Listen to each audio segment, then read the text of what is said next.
നമസ്തേ ഉച്ചവാർത്തയിലേക്ക് സ്വാഗതം. നോക്കാം ഉച്ചവരെയുള്ള പ്രധാന വാർത്തകൾ. I had called him and I was talking to him about the very same issue. Unfortunately, the PCCF had no vision for this but I told him there are certain things to be done. What he says, he was satisfied with whatever has been done. I said that is not enough, whatever has been done. സംസ്ഥാന സർക്കാരിനെതിരെ തുറന്നടിച്ച് governor Rajendra Arlekar. വന്യജീവി ആക്രമണത്തിലെ സർക്കാർ നടപടികളിൽ കടുത്ത വിയോജിപ്പ്. വനംവകുപ്പ് മേധാവിയെ വിളിച്ചു വരുത്തി അതൃപ്തി അറിയിച്ചു. പ്രശ്നപരിഹാരത്തിൽ വനംവകുപ്പിന് ധാരണയില്ലെന്നും രൂക്ഷ വിമർശനം.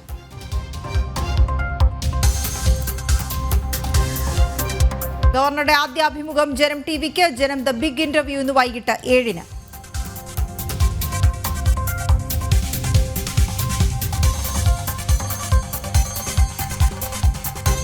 മുനമ്പത്ത് പിണറായി സർക്കാരിന്റെ പ്രഹസനം പുറത്ത്. മുനമ്പം ജുഡീഷ്യൽ കമ്മീഷന് അധികാരമില്ലെന്ന് ഹൈക്കോടതിയിൽ സർക്കാർ സത്യവാങ്മൂലം.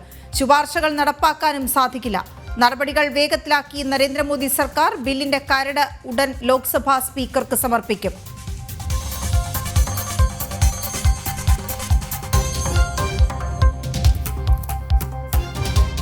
ബ്രൂവറി വിവാദത്തിൽ ആടിയുലഞ്ഞ ഇടതുമുന്നണി. അതൃപ്തി പരസ്യമാക്കി CPI. ജനതാദളിനും വിയോജിപ്പ്. പാർട്ടിയെ തള്ളി പിണറായിക്ക് വഴങ്ങി മന്ത്രി കൃഷ്ണൻകുട്ടി. ഒയാസിസിന് അനുമതി നൽകിയ നീക്കം കൂട്ടായ തീരുമാനമല്ല. മന്ത്രിസഭയിൽ ചർച്ച നടന്നിട്ടില്ലെന്ന് ക്യാബിനറ്റ് നോട്ട്.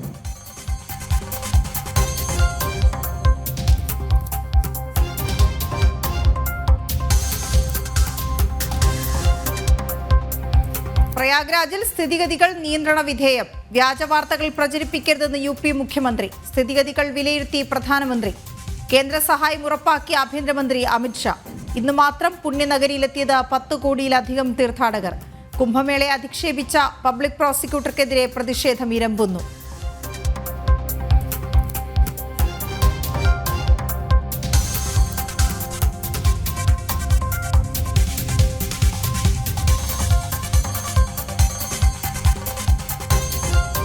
നെന്മാറ ഇരട്ടക്കൊലക്കേസ് പ്രതി കൊടും കുറ്റവാളി. പിടിയിലായിട്ടും കുറ്റബോധം തെല്ലുമില്ലാതെ ചെന്താമര. കൊലപാതകത്തിൽ സന്തോഷവാനെന്നും പ്രതി. ചെന്താമരയെ തൂക്കിക്കൊല്ലണമെന്ന് സുധാകരന്റെ മക്കൾ. ഒരു സമാധാനത്തോടെ ആയിട്ടാണെങ്കിൽ ഇരിക്കാൻ പറ്റുള്ളൂ. നല്ല പോലെ പേടിയുണ്ടായിരുന്നു. എല്ലാവരും ഇവിടെ വരുന്നതുകൊണ്ട് ഇനി അയാൾ ഇങ്ങോട്ട് വരുമോ എല്ലാം നല്ല പോലെ പേടിയുണ്ടായിരുന്നു. ചോറ്റാനിക്കരയിലെ പെൺകുട്ടിയെ ആക്രമിച്ച കേസിൽ ആൺ സുഹൃത്ത് കസ്റ്റഡിയിൽ. കേരളത്തിൽ ക്രമസമാധാന നില തകർന്നെന്ന് V മുരളീധരൻ.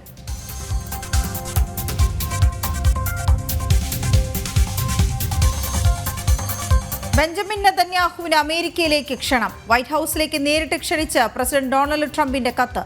നിർണായക കൂടിക്കാഴ്ച ഫെബ്രുവരി 4-ന്.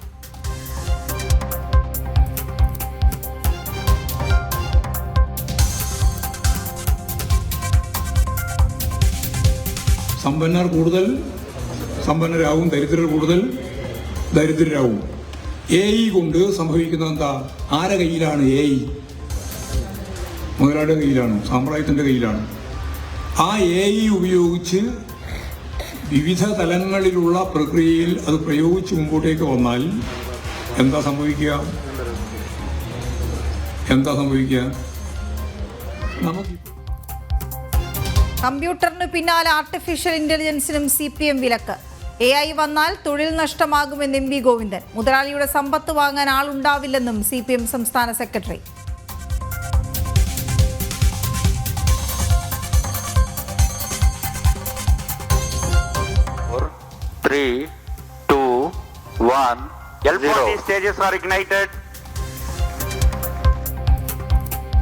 ശ്രീഹരിക്കോട്ടയിൽ ചരിത്രക്കുതിപ്പ്. അഭിമാനത്തിന്റെ ആകാശത്ത് ISRO. NVS-2 ഉപഗ്രഹത്തെ ഭ്രമണപഥത്തിലെത്തിച്ച് GSLV F-15. 100ാം വിക്ഷേപണം വിജയകരമെന്ന് V നാരായണൻ.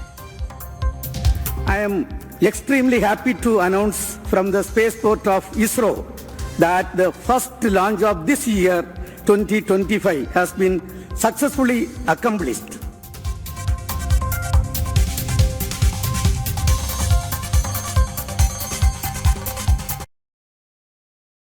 നോക്കാം വിശദമായി. സംസ്ഥാന സർക്കാരിന് വിമർശനവുമായി ഗവർണർ രാജേന്ദ്ര വിശ്വനാഥ് ആർലേക്കർ.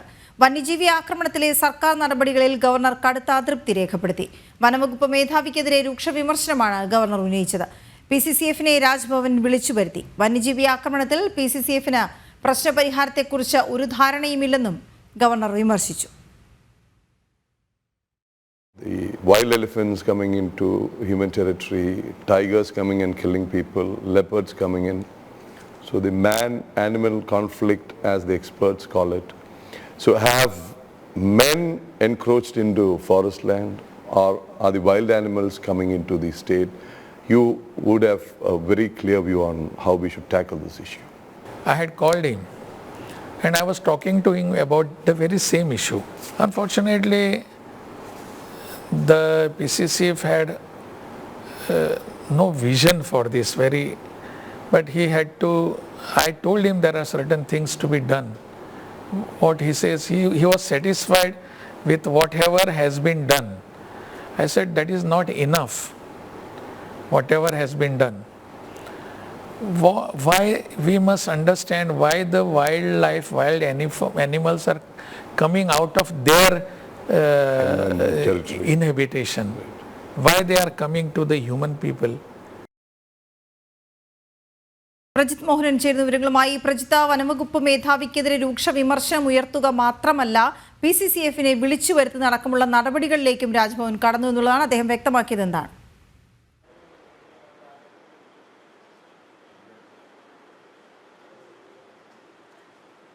കൃത്യമായി സംസ്ഥാനത്തെ വനവകുപ്പുമായി ബന്ധപ്പെട്ടുള്ള കെടുകാര്യസ്ഥതകളും വീഴ്ചകളും അത് ഗവർണർ തുറന്നു പറയുകയാണ്. കാരണം ഈ വിഷയങ്ങൾ ഉണ്ടാകുന്ന സമയത്ത് വന്യജീവികളുടെ ആക്രമണങ്ങളിൽ മനുഷ്യരുടെ ജീവൻ തുടർച്ചയായി നഷ്ടപ്പെടുന്ന ഒരു ഗുരുതര സാഹചര്യം സംസ്ഥാനത്തുണ്ടാകുമ്പോഴാണ് അദ്ദേഹം പ്രിൻസിപ്പൽ ചീഫ് കൺസർവേറ്റർ ഓഫ് ഫോറസ്റ്റിനെ വിളിച്ചു വരുത്തുന്നതും ഈ വിഷയത്തിലുള്ള കാര്യങ്ങൾ അന്വേഷിക്കുന്നതും. പക്ഷേ അപ്പോൾ കൃത്യമായി അദ്ദേഹവുമായി ചർച്ച നടത്തിയ ശേഷമാണ് ഗവർണർ പറയുന്നത് നിലവിലത്തെ PCCFന് ഇത് സംബന്ധിച്ച ഒരു വിഷൻ, ഒരു കാഴ്ചപ്പാടില്ല എന്നുള്ളത്. അതായത് സംസ്ഥാനത്തെ ഈ വന്യജീവി ആക്രമണങ്ങളെ എങ്ങനെ നേരിടണമെന്നും അതിനെ എങ്ങനെ പ്രതിരോധിക്കണമെന്നും ജനങ്ങളുടെയും മൃഗങ്ങളുടെയും ഒക്കെ ജീവനൊക്കെ സുരക്ഷിതമായി ഒരു രണ്ട് തലത്തിലേക്ക് ഇവരെ മാറ്റി നിർത്തുന്നതിൻ്റെ ഒരു സാഹചര്യം, പ്രത്യേകിച്ച് മനുഷ്യവാസ കേന്ദ്രങ്ങളിലേക്ക് മൃഗങ്ങൾ ഇറങ്ങി വരുന്ന ഒരു സാഹചര്യവും വനത്തിനുള്ളിലേക്ക് മനുഷ്യന്റെ അതിക്രമിച്ച് കടക്കൽ ഉണ്ടാകുന്ന സാഹചര്യം, ഇതൊക്കെ പരിഹരിക്കുന്നതിന് കൃത്യമായ കാഴ്ചപ്പാടും പദ്ധതികളും ഒക്കെ ഉണ്ടാകേണ്ടതും അതിന് നേതൃത്വം നൽകേണ്ടതും സംസ്ഥാനത്തെ വനംവകുപ്പിന്റെ പ്രധാനപ്പെട്ട ഉദ്യോഗസ്ഥ നിലയിൽ PCCF ആണ്. അദ്ദേഹത്തിന് മുകളിലാണെങ്കിൽ സംസ്ഥാന വനംവകുപ്പ് സെക്രട്ടറി മാത്രമാണുള്ളത്, അതിനും പിന്നീട് മന്ത്രിയാണുള്ളത്. അപ്പോൾ അതിനുശേഷം സംസ്ഥാന വനംവകുപ്പിന്റെ പൂർണ്ണമായ പ്രവർത്തനങ്ങൾ ഏകോപിപ്പിച്ചുകൊണ്ട് പോകേണ്ട ഉദ്യോഗസ്ഥനെ കൃത്യമായി ഇതിനെപ്പറ്റി ഒരു വിഷൻ ഇല്ല എന്ന് പറയുമ്പോൾ വനംവകുപ്പിന്റെ പ്രവർത്തനങ്ങൾ എത്രത്തോളം അവതാളത്തിലാണ് എന്നുള്ളത് കൂടിയാണ് ഗവർണർ വ്യക്തമാക്കുന്നത്. നമ്മളിതിൽ മനസ്സിലാക്കേണ്ട ഒരു കാര്യം, കഴിഞ്ഞ ദിവസം നമ്മളും ഈ സംബന്ധിച്ചൊരു വാർത്ത നൽകിയിരുന്നു. പ്രത്യേകിച്ച് ഈ വനംവകുപ്പിന് നിലവിൽ ഇതുമായി ബന്ധപ്പെട്ടുള്ള യാതൊരു വിവരശേഖരണവും വനംവകുപ്പിന്റെ ഭാഗത്ത് അല്ലെങ്കിൽ വനംവകുപ്പ് നടത്തിയിട്ടില്ല എന്നുള്ളത്.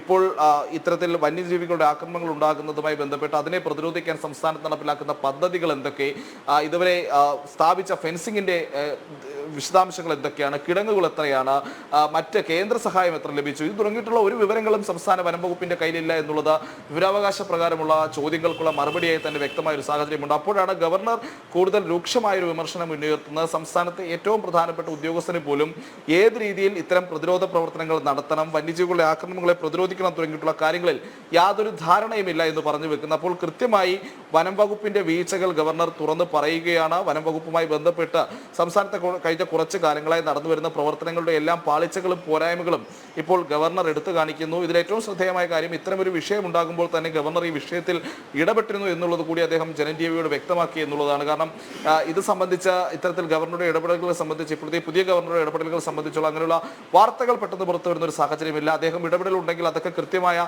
പ്രോപ്പർ ചാനലുകളുടെ ഇടപെടലുകൾ ഉണ്ടാകുന്നു. അത് സംബന്ധിച്ച് വലിയൊരു വാർത്താ പ്രാധാന്യമൊന്നും അദ്ദേഹം സൃഷ്ടിക്കുന്ന ഒരു സാഹചര്യം ഉണ്ടാകുന്നില്ല എന്നുള്ളതാണ്. പക്ഷേ PCCFനെ വിളിച്ചു വരുത്തുമ്പോൾ അദ്ദേഹം അതൃപ്തനാണ് PCCFന്റെ മറുപടിയിൽ എന്നുള്ളതാണ് ഇതിൽ ഏറ്റവും വ്യക്തമായി മനസ്സിലാകുന്ന കാര്യം. കാരണം ഒരു ഉദ്യോഗസ്ഥൻ, അതിന് നേതൃത്വം നൽകേണ്ട ഉദ്യോഗസ്ഥൻ, അദ്ദേഹത്തിന് ഈ വിഷയത്തിൽ കൃത്യമായ ധാരണയും വിഷനമൊന്നും ഇല്ല എന്ന് പറയുമ്പോൾ വനം വകുപ്പിന്റെ പ്രവർത്തനങ്ങൾ നടന്നു വരുന്നത് എങ്ങനെയാണ്, എത്രയും കാലം ഇത്രയധികം പ്രശ്നങ്ങൾ ഉണ്ടായിട്ട് കൂടി ഒരുപക്ഷെ കേരളത്തിന്റെ എല്ലാ ജില്ലകളിലും ഈ രീതിയിൽ വലിയ രീതിയിലുള്ള വന്യമൃഗ ആക്രമണം ഉണ്ടാകുന്ന ഒരു കാലം അടുത്തൊന്നും ഉണ്ടായിട്ടില്ല എന്ന് പറയേണ്ടി വരും. അപ്പോൾ അത്രയധികം ഇതിന്റെ ഒരു ഇന്റൻസിറ്റി ഇടവേള കുറഞ്ഞു വരുന്നുണ്ട്. വന്യമൃഗങ്ങൾ നാട്ടിലിറങ്ങുന്നതും അത് മനുഷ്യരുമായിട്ടുള്ള ഈ രീതിയിലുള്ള പ്രശ്നങ്ങൾ ഉണ്ടാകുന്നതുമായി ബന്ധപ്പെട്ടുള്ള ഒരു ഇടവേള അത് വലിയ തോതിൽ കുറഞ്ഞു വരുന്നുണ്ട്. ഇനി വേനൽ കൂടുതൽ രൂക്ഷമാകാൻ പോകുന്ന സാഹചര്യമാണ്. അപ്പോൾ കൂടുതൽ മൃഗങ്ങൾ എന്തായാലും വെള്ളവും ഭക്ഷണവും ഒക്കെ തേടി കാടിറങ്ങി വരാനുള്ള സാധ്യതയും നിലനിൽക്കുന്നു.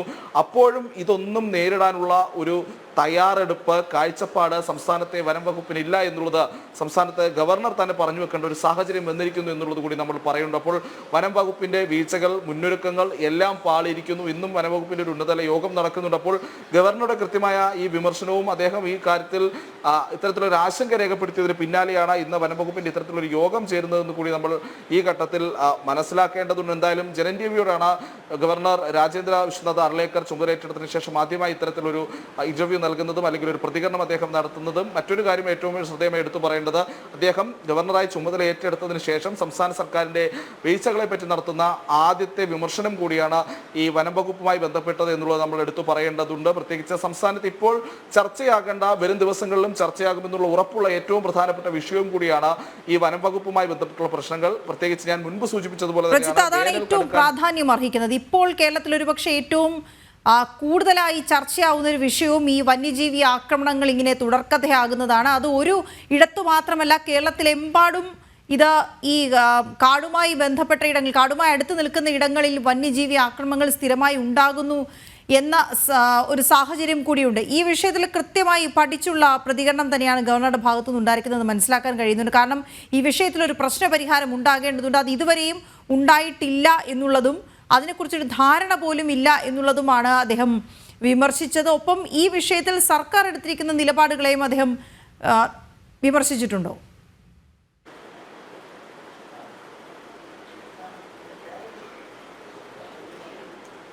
അതായത് കൃത്യമായ ഒരു കാഴ്ചപ്പാടില്ല വനംവകുപ്പിന് എന്ന് പറയുമ്പോൾ അത് സർക്കാരിനെതിരെ തന്നെ ഉയർന്നിട്ടുള്ള ഒരു വിമർശനമാണ്. കാരണം ഇപ്പോൾ ഒരു മന്ത്രി തലത്തിൽ അല്ലെങ്കിൽ ഒരു മന്ത്രി എന്നുള്ള രീതിയിലേക്ക് അദ്ദേഹം അല്ലെങ്കിൽ അങ്ങനെയുള്ളൊരു ആൾ കാര്യങ്ങൾ നടപ്പിലാക്കുന്നതിൽ കൂടുതൽ ഈ വിഷയങ്ങളിൽ ധാരണ, അറിവ്, എന്താണ് തങ്ങളുടെ ആക്ഷൻ പ്ലാൻ തുടങ്ങിയിട്ടുള്ള കാര്യങ്ങളിലൊക്കെ കൃത്യമായ ബോധ്യമുണ്ടാകേണ്ടത് ഉദ്യോഗസ്ഥർക്കാണ്, അല്ലെങ്കിൽ ആ വകുപ്പിന് നേതൃത്വം നൽകുന്ന ആളുകൾക്കാണ്. അദ്ദേഹത്തിൻ്റെയും ഈ പറയുന്ന രീതിയിൽ അവർ ആലോചിച്ച് കൂട്ടുന്ന തീരുമാനങ്ങളിലൂടെയാണ് ഈ വകുപ്പുകളെല്ലാം മുന്നോട്ട് പോകേണ്ടത്. ഓരോ സ്ഥലത്തും നടപ്പിലാക്കേണ്ട പദ്ധതികൾ എന്തൊക്കെയാണ് എന്നുള്ള കാര്യങ്ങളിൽ കൃത്യമായ തീരുമാനം എടുക്കേണ്ടത് ഇത്തരം ഉദ്യോഗസ്ഥരാണ്. അപ്പോൾ അവർക്ക് തന്നെ ഈ വിഷയത്തിൽ ഒരു വിഷൻ, ഒരു കാഴ്ചപ്പാടില്ല എന്ന് പറയുമ്പോൾ കൃത്യമായ സർക്കാരിനെതിരെയുള്ള വിമർശനം കൂടിയാണ് നടത്തുന്നത്. കാരണം സർക്കാരിനും കൂടിയാണ് ആ വീഴ്ച. ഇത്തരം ഉദ്യോഗസ്ഥരെ കൊണ്ട് നടപടികൾ സ്വീകരിപ്പിക്കുകയും സംസ്ഥാനത്തിന്റെ വനമേഖലയോടും അതിന് വനമേഖലയോട് ചേർന്ന് നിൽക്കുന്ന മനുഷ്യവാസ കേന്ദ്രങ്ങളിലും നടപ്പിലാക്കേണ്ട പദ്ധതികൾ അടക്കമുള്ളത് ആലോചിക്കുകയും അവ നടപ്പിലാക്കുകയും ദീർഘകാലത്തേക്കുള്ള കാഴ്ചപ്പാടോടുകൂടി അത്തരം പദ്ധതികൾ കൊണ്ടുവരികയും ചെയ്യേണ്ടതും എല്ലാം സർക്കാരിന്റെയും ഈ വകുപ്പുകളുടെയും ഉത്തരവാദിത്തമാണ്.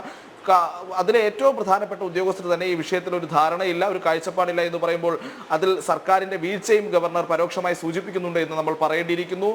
പ്രത്യേകിച്ച് ഈ വന്യജീവി ആക്രമണം ഉണ്ടാകുമെന്നുള്ളത്, അല്ലെങ്കിൽ കൂടുതൽ വന്യജീവികൾ കാടിറങ്ങി വരുമെന്നുള്ള കാര്യത്തിലൊക്കെ മുൻകൂട്ടി കാണേണ്ട ഉത്തരവാദിത്തം വനം വകുപ്പിനുണ്ട്. വേനൽ കടക്കുന്ന സാഹചര്യത്തിൽ ഇത്തരത്തിലുള്ള കൂടുതൽ പ്രശ്നങ്ങൾ സംസ്ഥാനത്തിന്റെ വിവിധ ഭാഗങ്ങളിൽ ഉണ്ടാകുമെന്നുള്ള കാര്യത്തിൽ വനം വകുപ്പിന് ഒരു ധാരണ ഉണ്ടാകേണ്ടതാണ്. പക്ഷെ അപ്പോൾ അത്തരം കാര്യങ്ങളിലൊന്നും ഒരു തരത്തിലുള്ള മുന്നൊരുക്കങ്ങൾ സർക്കാരിന്റെ ഭാഗത്ത് നിന്നോ ഈ വകുപ്പിന്റെ ഭാഗത്ത് നിന്നോ ഉണ്ടായിട്ടില്ല എന്നുള്ളത് പ്രിൻസിപ്പൽ കൺസർവേറ്റർക്ക് ഈ രീതിയിലുള്ള ഒരു ധാരണ പോലുമില്ല എന്നുള്ള വിമർശനത്തിലൂടെ ഗവർണർ വ്യക്തമാക്കുകയാണ്. അപ്പോൾ കൂടുതൽ ശക്തമായ ഇടപെടലുകൾ അദ്ദേഹത്തിന്റെ ഭാഗത്ത് നിന്നുണ്ടാകുമോ എന്നുള്ളതാണ് നമ്മൾ കാത്തിരുന്ന് കാണേണ്ടത്. പ്രത്യേകിച്ച് ഗവർണറുടെ ഈ വിമർശനത്തോട് വനമന്ത്രി അടക്കമുള്ളവർ, മുഖ്യമന്ത്രി അടക്കമുള്ളവർ എന്ത് പ്രതികരണം നടത്തുമെന്നുള്ള ചോദ്യം ബാക്കിയാണ്.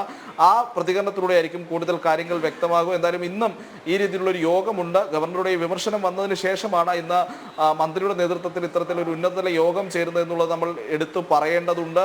സംസ്ഥാനത്തിന്റെ വിവിധ ഭാഗങ്ങളിൽ വന്യജീവി ആക്രമണം വർദ്ധിക്കുന്ന സാഹചര്യത്തിൽ സ്വീകരിക്കേണ്ട ആക്ഷൻ പ്ലാൻ ചർച്ച ചെയ്യുമെന്നുള്ളതാണ് മന്ത്രിയുടെ ഓഫീസ് അറിയിച്ചിരുന്നത്. അപ്പോൾ ഇത്തരത്തിലുള്ള ഒരു ആക്ഷൻ പ്ലാൻ ഇതുവരെ സംസ്ഥാന വനം വകുപ്പിന് ഉണ്ടായിരുന്നില്ല എന്നുള്ളൊരു ദുഃഖകരമായ യാഥാർത്ഥ്യം കൂടി ഇവിടെ ഉണ്ട് എന്നുള്ളതാണ്. അപ്പോൾ അത്തരത്തിൽ വന്യമൃഗങ്ങൾ കാടിറങ്ങി വരുന്ന ഒരു സാഹചര്യം ഉണ്ടാകുമ്പോൾ അതിനെ പ്രതിരോധിക്കാൻ എന്തെല്ലാം പദ്ധതികൾ നേരത്തെ ആസൂത്രണം ചെയ്തു വെച്ചിരുന്നു എന്നുള്ളൊരു ചോദ്യമുണ്ട്. അപ്പോൾ അത്തരത്തിലുള്ള ഒരു പദ്ധതികളും ഇതുവരെ ആസൂത്രണം ചെയ്യപ്പെട്ടില്ല എന്ന് പറയുമ്പോൾ അത് വലിയൊരു വീഴ്ച തന്നെയാണ്. കാരണം അത്തരം സംവിധാനങ്ങൾ ഉണ്ടായിരുന്നെങ്കിൽ ഒരു പക്ഷേ വയനാട്ടിലെ രാധയടക്കമുള്ളവരുടെ ജീവൻ നഷ്ടമാകുന്ന ഒരു സാഹചര്യം ഉണ്ടാകുകയായിരുന്നില്ല. 36ഓളം ഹോട്ട്സ്പോട്ടുകൾ ഇതേ രീതിയിൽ വനം വകുപ്പ് ഐഡന്റിഫൈ ചെയ്തിട്ടുണ്ട് എന്ന് മന്ത്രിയൊക്കെ കഴിഞ്ഞ ദിവസം വ്യക്തമാക്കിയിരുന്നു. അപ്പോൾ ഈ ഹോട്ട്സ്പോട്ടുകളൊക്കെ ഐഡന്റിഫൈ ചെയ്തിട്ടുണ്ട് എങ്കിൽ, തിരിച്ചറിഞ്ഞിട്ടുണ്ട് എങ്കിൽ അവിടെയൊക്കെ കൂടുതൽ വനം വകുപ്പ് ഉദ്യോഗസ്ഥരെ നിയോഗിക്കാനും കൂടുതൽ വന്യമൃഗങ്ങൾ കാട്ടിലേക്ക് ഇറങ്ങാനുള്ള പ്രതിരോധ മാർഗങ്ങൾ ആലോചിക്കാനും ഒക്കെയുള്ള പദ്ധതികൾ ആലോചിക്കുന്നതിന് ഒരു പ്രാഥമിക ഉത്തരവാദിത്തം, അടിസ്ഥാനപരമായ ജോലി അത് വകുപ്പിൻ്റെതാണ്, വനം വകുപ്പിൻ്റെതാണ്. അപ്പോൾ ആ വകുപ്പിന് തന്നെ ഇത്തരത്തിൽ എന്ത് ചെയ്യണമെന്നൊരു ബോധ്യം, ഒരു അടിസ്ഥാനം, ഒരു കാഴ്ചപ്പാടില്ല എന്നുള്ളതാണ് ഗവർണറുടെ ഈ വിമർശനമായി വന്നിരിക്കുന്നത് അത് സംസ്ഥാന വനം വകുപ്പിന്റെ പ്രവർത്തനങ്ങളുമായി ബന്ധപ്പെട്ടിട്ടുള്ള കെടുകാര്യസ്ഥതകൾ കഴിഞ്ഞ കുറച്ചു കാലമായി മാധ്യമങ്ങളും ജനം ടി വി അടക്കമുള്ള എല്ലാ മാധ്യമങ്ങളും ചൂണ്ടിക്കാട്ടിയതുപോലെയുള്ള കെടുകാര്യസ്ഥതകൾ വകുപ്പിനുണ്ട്. ആ കെടുകാര്യസ്ഥതകൾ ആവർത്തിച്ചുകൊണ്ടേയിരിക്കുന്നു. അതിൽ ഒരു പരിഹാരം കാണാൻ സംസ്ഥാനത്ത് ഇതുവരെയുള്ളൊരു കാഴ്ചപ്പാടോട് കൂടിയുള്ള ഒരു പദ്ധതി അല്ലെങ്കിൽ ഒരു പ്രോജക്റ്റ് ഉണ്ടായിട്ടില്ല എന്നുള്ളതാണ് ഈ ഘട്ടത്തിൽ എടുത്തു പറയേണ്ടത്. എന്തായാലും ഗവർണർ സർക്കാരിനെതിരെ രൂക്ഷമായ വിമർശനം തന്നെയാണ് നടത്തിയിരിക്കുന്നത്. ഈ പ്രതിരോധ പ്രവർത്തനങ്ങൾക്ക് വന്യജീവികളും മനുഷ്യരും തമ്മിലുള്ള സംഘർഷം കുറയ്ക്കേണ്ട ഒരു സാഹചര്യത്തിലേക്ക് സംസ്ഥാനത്തെ കൊണ്ടുപോകേണ്ട, അതിനുവേണ്ടിയുള്ള ദീർഘകാല കാഴ്ചപ്പാടോടുകൂടിയുള്ള പദ്ധതികൾ നടപ്പിലാക്കേണ്ട ഒരു പ്രധാനപ്പെട്ട ഉദ്യോഗസ്ഥന് പോലും എന്ത് ചെയ്യണമെന്നറിയാത്ത അവസ്ഥയാണ് സംസ്ഥാനത്തുള്ളത് എന്ന് പറയുമ്പോൾ കൃത്യമായ വിമർശനം ഗവർണർ ഉയർത്തുന്നു. സർക്കാരിന്റെ വീഴ്ച ഗവർണർ തുറന്നു പറയുന്നു. അദ്ദേഹം കൃത്യമായ കാര്യങ്ങൾ പൊതുസമൂഹത്തിന്റെ മുൻപിലേക്ക് ജനം ടി വിയിലൂടെ വെക്കുകയാണ് എന്നുകൂടി നമ്മൾ പറയേണ്ടിയിരിക്കുന്നു. എന്തായാലും ഇതിൽ മന്ത്രി അടക്കമുള്ളവർ എന്തു പറയുമെന്നുള്ളതാണ് ഇനി കാത്തിരുന്ന് കാണേണ്ടത്. വീണ, വന്യജീവി ആക്രമണത്തിലെ സർക്കാർ നടപടികളെ രൂക്ഷമായി വിമർശിച്ചുകൊണ്ടാണ് ഗവർണർ രാജേന്ദ്ര വിശ്വനാഥ് ആർലേക്കർ ജനം ടി വിക്ക് അഭിമുഖം നൽകിയത്. സംസ്ഥാന സർക്കാരിന് ഈ വിഷയത്തിൽ കടുത്ത വിമർശനമാണ് അദ്ദേഹം ഉന്നയിച്ചതെന്ന് മാത്രമല്ല,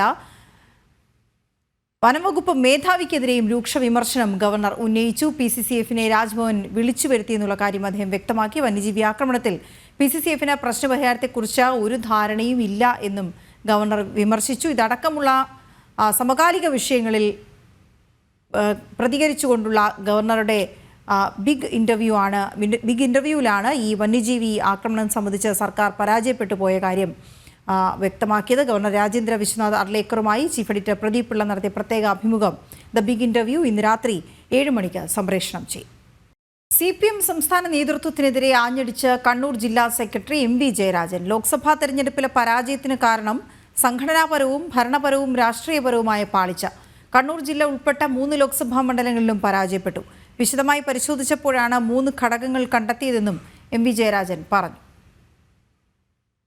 തദ്ദേശ തെരഞ്ഞെടുപ്പിലും 50% വോട്ടും സീറ്റും തദ്ദേശ സ്ഥാപനങ്ങളും വാർഡുകളും ജയിച്ച ഇടതുപക്ഷത്തിന് കണ്ണൂർ ജില്ല ഉൾക്കൊള്ളുന്ന 3 ലോക്സഭാ മണ്ഡലങ്ങളും പരാജയപ്പെടുകയാണ് ഉണ്ടായത്. അതിനെക്കുറിച്ച് വിശദമായ പരിശോധന നടത്തിയപ്പോൾ കണ്ടെത്തിയത് ഭരണപരവും രാഷ്ട്രീയപരവും സംഘടനാപരവുമായ പാളിച്ചകൾ ഉണ്ടായി എന്നാണ്. ആ തിരിച്ചറിവിൻ്റെ അടിസ്ഥാനത്തിൽ പാർട്ടിയുടെ നേതൃത്വത്തിൽ നടത്തിയ പ്രവർത്തനങ്ങൾ നിരവധിയാണ്. മിഥുൻ പിള്ള ചേരുന്ന വിവരങ്ങളുമായി. മിഥുൻ, സംഘടനാപരവും ഭരണപരവും രാഷ്ട്രീയപരവുമായി പാളിച്ച ഉണ്ടായി എന്ന് പറയുമ്പോൾ ഒരു രാഷ്ട്രീയ പാർട്ടി അടിമുടി തകർച്ചയിലായിരുന്നു എന്നുകൂടി തന്നെയല്ലേ മനസ്സിലാക്കേണ്ടത്?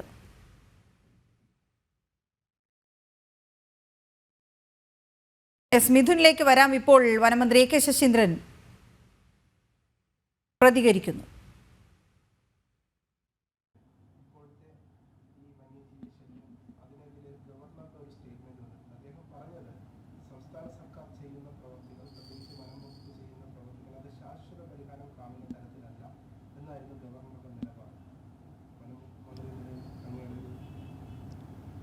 അല്ല, അദ്ദേഹം അങ്ങനെ ഒരു അഭിപ്രായം പ്രകടനം നടത്തിയതായി ഞാൻ ഇപ്പോഴാണ് മനസ്സിലാക്കുന്നത്. വനം വകുപ്പ് വന്യജീവി സംഘർഷം തടയുന്നതിന് ദീർഘകാലാടിസ്ഥാനത്തെ പരിപാടികൾ നടപ്പിലാക്കുന്നതിന് ലക്ഷ്യം കണ്ടിട്ടില്ല. അതൊരു ശരിയായ കാര്യമാണ്. അപ്പോൾ ഗവർണറുടെ ഒരു പ്രതികരണത്തിന് മറുപടി എന്ന് പറയുന്ന ഒരു സ്റ്റേജിലേക്ക് ഞാൻ വരുന്നില്ല. നമ്മൾ ശാശ്വത പരിഹാരത്തിന് ഇനിയും വേണ്ടത്ര കാര്യങ്ങൾ എത്തിയിട്ടില്ല. അതുകൊണ്ട് അതിനുള്ള ശ്രമങ്ങൾ നമ്മൾ നടത്തുകയാണ്. ഇതിപ്പോൾ ഒരു സൗഹൃദ സംഭാഷണത്തിലുണ്ടായ കാര്യമെന്നാണ് ഞാൻ മനസ്സിലാക്കുക. അപ്പോൾ അതിനെപ്പറ്റി ഒരു പ്രതികരണം നടത്തുന്നത് ഒരു ഉചിതമായ നടപടിയാണെന്ന് എനിക്ക് തോന്നുന്നത്. ഞാനൊരു പ്രതികരണം ഗവർണറുടെ ഒരു പ്രതികരണം നടത്തുന്നത് ഉചിതമാണെന്ന് എനിക്ക് തോന്നുന്നില്ല.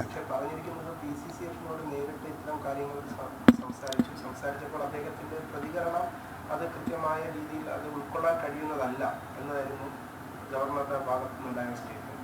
അല്ല, അത് ഗവർണർ എൻ്റെ ഫോറസ്റ്റുമായിട്ട് സംസാരിച്ചിട്ടുണ്ട്. അത് അനൗപചാരിക ചർച്ചയാണ്. സംസാരിച്ച കാര്യത്തിൽ അദ്ദേഹത്തിന് വേണ്ടത്ര അദ്ദേഹം ഉദ്ദേശിച്ച വിധത്തിൽ നമ്മൾ ശാശ്വത പരിഹാരത്തിലുള്ള കാര്യങ്ങളായിട്ടില്ലല്ലോ.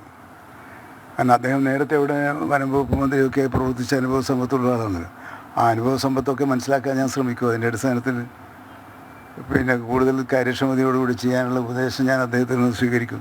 അങ്ങനെയാണെങ്കിൽ ഗവർണറെ നേരിട്ട് കാണുക. അല്ല, അദ്ദേഹത്തിൻ്റെ ഉപദേശം സ്വീകരിക്കുക. അദ്ദേഹം അനുഭവ സമ്പത്തുള്ളൊരു രാഷ്ട്രീയ നേതാവ് എന്നുള്ള രീതിയിൽ അത് മനസ്സിലാക്കാൻ ശ്രമിക്കുന്നത് നല്ലതല്ലേ. അദ്ദേഹം സൗദ്ദേശത്തോടു കൂടിയാണല്ലോ പറഞ്ഞിരിക്കുന്നത്. അപ്പോൾ സൗദ്ദേശത്തോടു കൂടി പറഞ്ഞ കാര്യങ്ങൾ നമ്മൾ മറ്റൊരു തരത്തിൽ വ്യാഖ്യാനിച്ച് ഒരു തർക്കം ഗവർണറും അനുഭവപ്പം തമ്മിൽ ഒരു തർക്കവുമില്ല. അദ്ദേഹത്തിന് അനുഭവ സമ്പത്തുള്ളത് വെച്ച് അങ്ങനെ മതിയോ എന്നൊരു ആശങ്ക അദ്ദേഹത്തിന് ഉണ്ടായിട്ടുണ്ടാകും. ആ ആശങ്ക അവർ തമ്മിൽ സംസാരിച്ചപ്പോൾ പരസ്പരം പങ്കുവച്ചിട്ടുണ്ടാകും. അത്രയേ ഉള്ളൂ. ഈ താൽക്കാലിക പരിഹാരം മാത്രം നിലവിലെ സാഹചര്യത്തിൽ മതിയോ സംസ്ഥാനത്ത് ഈ ഒരു അങ്ങനെ മതിയെന്ന് ആരും പറഞ്ഞിട്ടില്ലല്ലോ. നമുക്ക് ശാശ്വത പരിഹാരമല്ലേ വേണ്ടത്. പക്ഷേ ശാശ്വത പരിഹാരത്തിനാണ് കുറേ പ്രശ്നങ്ങൾ. കാരണം അതിന് ഒരു വലിയ ദീർഘകാലാടിസ്ഥാനത്തിലുള്ള പദ്ധതികൾ വേണം. ആ പദ്ധതികളാണ് നമ്മൾ 21 ഞാൻ മന്ത്രിയായി സത്യപ്രതിജ്ഞ ചെയ്തതിന് ശേഷം ആദ്യം ചെയ്തത്. ഒരു സമഗ്രമായ ദീർഘകാല പദ്ധതിയുടെ ഒരു വിശദമായ ഒരു പ്രോജക്റ്റ് തയ്യാറാക്കി ആ പ്രോജക്റ്റ് 620 കോടി രൂപയുടെ ചെലവ് വരുന്ന പ്രോജക്റ്റാണ്. ബഹുമാനപ്പെട്ട കേന്ദ്ര വനം പരിസ്ഥിതി മന്ത്രാലയത്തിലെ ക്യാബിനറ്റ് മന്ത്രിയെ കണ്ടുകൊടുത്തു. പക്ഷേ നാളിതുവരെ ഏറ്റവും അനുകൂലമായൊരു സ്വഭാവം ഉണ്ടായില്ല. അപ്പോൾ ഗവർണറുടെ ഉള്ള സ്വാധീനം ഉപയോഗിച്ച് ആ കാര്യത്തിലൊക്കെ ഒരു സഹായകമായ നിലപാട് അദ്ദേഹം സ്വീകരിക്കുമല്ലോ. അത് നമുക്ക് നല്ലതാണ് എന്ന് കരുതുന്ന ആളാണ് ഞാൻ. നിലവിലെ ഒപ്പം തന്നെ മറ്റൊരു കാര്യം പറയാനുള്ളത്, ഉൾക്കാടുകളിൽ ഇത്തരത്തിലുള്ള ആവാസ വ്യവസ്ഥ തകരുമ്പോഴാണ് മൃഗങ്ങൾ പുറത്തേക്ക് ഇറങ്ങുന്നത്. അതിനുള്ള പ്രധാന പ്രശ്നം എന്താണെന്ന് കണ്ടെത്താൻ വനം വകുപ്പ് തയ്യാറായിട്ടില്ല എന്നൊരു ആക്ഷേപം കൂടി ഗവർണർ പറഞ്ഞിട്ടുണ്ട്. ഇല്ല, ഗവർണർ പറയാത്ത കാര്യം നമ്മൾ അദ്ദേഹം പറഞ്ഞത് ഇത്തരത്തിൽ തന്നെയാണ്. അല്ല, അത് ഞാൻ പറയാം. അദ്ദേഹത്തിൻ്റെ സ്റ്റേറ്റ്മെൻറ്റിനെ കുറിച്ച് എനിക്ക് ഈ വാർത്തയിലൂടെയുള്ള ഒരറിവല്ലാതെ വേണ്ടത്ര അറിവ് എനിക്കില്ല. അപ്പം അതിനു മുമ്പേ അദ്ദേഹം പറഞ്ഞ കാര്യങ്ങൾ, പക്ഷേ ഞാൻ അദ്ദേഹം പറഞ്ഞ കാര്യങ്ങളിൽ സ്വാഗതം ചെയ്യുന്നത് പിന്നെ ദീർഘകാലാടിസ്ഥാന പദ്ധതികൾ പൂർത്തിയാക്കാനും അതിനുള്ള കാര്യങ്ങൾ ചെയ്യാനും ഉള്ള പിന്നെ താമസമുണ്ട്. അത് ലക്ഷ്യം കൈവരിച്ചിട്ടില്ല. പക്ഷേ അപ്പോൾ എനിക്കുള്ളൊരു ഗുണപരമായ കാര്യം എന്ന് പറഞ്ഞാൽ അതിൽ നിന്ന് കിട്ടിയത് അദ്ദേഹം വനം വകുപ്പിൻ്റെ ചുമതലക്കാരനായി ദീർഘകാലം അധികാരത്തിലിരുന്നൊരു ഉന്നതനായ രാഷ്ട്രീയ നേതാവാണ്. അദ്ദേഹത്തിൻ്റെ അനുഭവ സമ്പത്തിൽ നിന്ന് ചില കാര്യങ്ങൾ അറിയാനുണ്ടെങ്കിൽ അതറിയാൻ ഞാൻ ശ്രമിക്കും.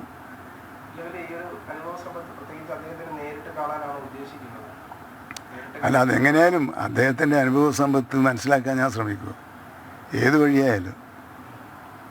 കാരണം അത് നമ്മുടെ പ്രവർത്തനത്തിന് കൂടുതൽ സഹായകമാകുമെങ്കിൽ governor can advise any minister, ഇല്ലേ? അദ്ദേഹത്തിന് ഉപദേശം തരാനുള്ള അവകാശമുള്ളൊരു പദവിയിലിരിക്കുന്ന ആളല്ലേ. അത് ഞാൻ ആ ഒരു ഉപദേശമായി സ്വീകരിക്കുന്നു. അനുഭവ സമ്പത്തുള്ള ഒരു രാഷ്ട്രീയ നേതാവിൻ്റെ ഉപദേശമായി ഞാനതിനെ കാണുന്നു.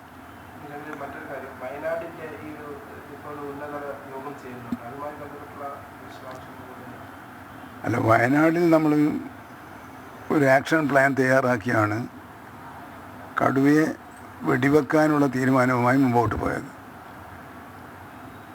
അടുത്ത ഘട്ടം അവിടെ ഇനിയും മറ്റു തരത്തിലുള്ള വന്യജീവികളുടെ സാന്നിധ്യം കണ്ടതായി പല ഭാഗങ്ങളിൽ നിന്നും ആശങ്കകൾ ഉയർന്നു വന്നിട്ടുണ്ട്.